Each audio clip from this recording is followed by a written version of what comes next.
ជម្រាបសួរលោកគ្រូអ្នកគ្រូវីដេអូនេះខ្ញុំចង់បង្ហាញអំពីការចូលរៀននៅក្នុងប្រព័ន្ធថ្នាល PLP បាទអញ្ចឹងចូលក្នុងផ្ទាំងនេះគឺយើងចូលតាម link យើងមិនអាចចូលតាមប្រព័ន្ធថ្នាល PLP យើង down ដាក់លើទូរស័ព្ទនឹងទេតាម link អញ្ចឹងបងប្អូនចង់ចូលរៀនចាំខ្ញុំតម្លាក់ link ទៅនៅក្នុង comment ឲ្យបាទអញ្ចឹងលោកគ្រូគាត់ទៅចូលកន្លែងឈ្មោះនេះមកឈ្មោះនេះគឺឈ្មោះ PLP របស់យើងហើយលេខកូដកាលយើងប្រើ PLP ហ្នឹងឯងបាទអញ្ចឹងមានន័យឆ្ងល់អាចចូល comment សួរបានគ្រូបានអញ្ចឹងចូលកន្លែងនេះមករួចអីយើងចូលឲ្យលឹកទៅឃើញឈ្មោះខ្ញុំនេះឈ្មោះខ្ញុំបាទខ្ញុំបានរៀនវគ្គសិក្សានេះវគ្គកំពុងរៀននោះមាន2បាទដែលបញ្ចប់អត់ទាន់មានទេហើយខ្ញុំអនុបត្តិក៏តមិនដែរបើសិនជារៀនចប់ក្នុងវគ្គណាមួយគឺ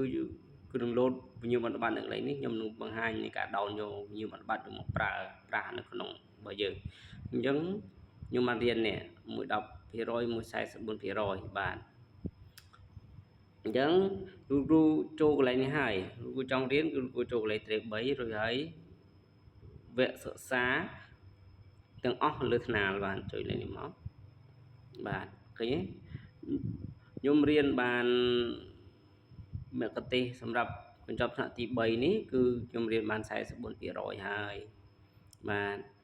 តែថ្នាក់ទី2ក៏បានរៀនទេទី1ក៏បានរៀនដែរបាទ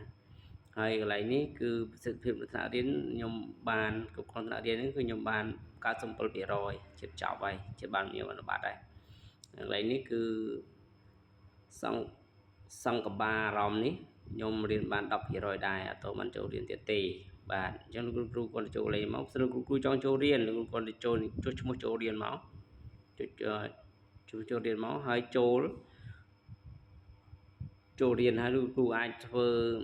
បរិទេសអីតាមដំណើរហ្នឹងមកតាមមេរៀនហ្នឹងលោកគ្រូចូលរៀនរហូតដល់ចប់ទៅនឹងលោតបានមានអបត្តិហើយបាទអរគុណច្រើនវីដេអូនេះមានតែប៉ុណ្្នឹងមានអីឆ្ងល់លោកគ្រូអាច comment សួរបានហើយខ្ញុំនឹងទម្លាក់ link នៅក្នុងក្រោម